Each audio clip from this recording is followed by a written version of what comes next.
Subscribe کیجیے ہمارے channel نور رضا کو اور بیل آئیکن کو پریس کیجیے جس سے آپ کو ہماری نیو ویڈیو کی نوٹیفیکیشن ملتی رہے۔ عزیزان گرامی، یہی وہ اہل بیت ہیں جن کی شان میں قرآن کی کئی آیتیں نازل ہوئیں۔ وَيُطْعِمُونَ الطَّعَامَ عَلَى حُبِّهِ مِسْكِينًا وَيَتِيمًا وَأَسِيرًا، یہ آیت ہے سورہ دہر کی 29ویں پارے میں۔ ہوا یہ تھا کہ حضرت فاطمہ کی کنیز فضہ، انہوں نے منت مانگی تھی، دونوں شہزادے بہت بیمار تھے کہ اگر یہ صحیح ہو جائیں تو ہم 3 روزے رکھیں گے، اگر یہ صحیح ہو گئے تو 3 روزے رکھیں گے۔ گھر والے بچے صحیح ہو گئے، روزہ رکھا سارے لوگوں نے مل کر، مولا علی کرم اللہ وجہہ الکریم، حضرت فاطمہ اور یہ کنیز فضہ اور 2 شہزادے ہیں۔ حضرت علی کی کمائی 2 درہم کی تھی، باغیچے سے خدمت کے بعد 2 درہم لاتے جس سے اتنا آٹا آتا کہ 5 روٹیاں بن سکتی تھیں۔ یہ اہل بیت کا گھرانہ ہے۔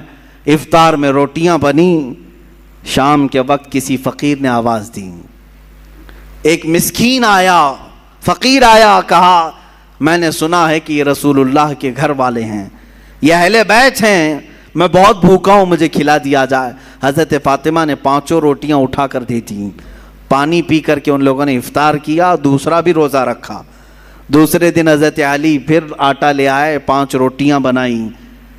آج کے دن ایک یتیم بچہ آیا افطاری کے وقت میں، اس نے بھی وہی آواز اٹھائی، حضرت فاطمہ نے وہ 5 روٹیاں اٹھا کر اس یتیم کو کھلایا۔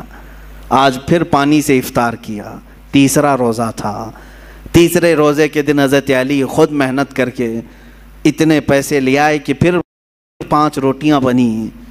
اس دن افطار کے لیے بیٹھے تو جیل سے چھوٹا وہ ایک قیدی آیا، کہا میں ہر گھر کو کھٹکھٹا لیا، مجھے کوئی نہیں کھلایا، میں نے سنا ہے کہ یہ اہل بیت ہیں، رسول اللہ کے گھر والے، یہاں سے واپس نہیں بھیجتے کسی کو۔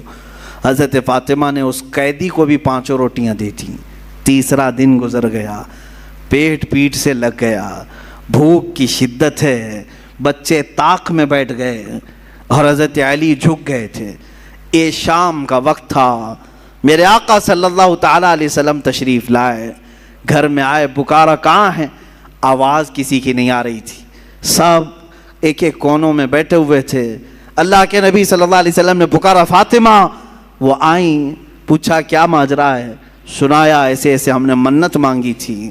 منت مانگو تو روزے کی مانگو اے غلاموں، اہل بیت کے غلام، خالی دھاگا باندھنے اور تالا باندھنے کی نیت منتیں نہیں ہوتی۔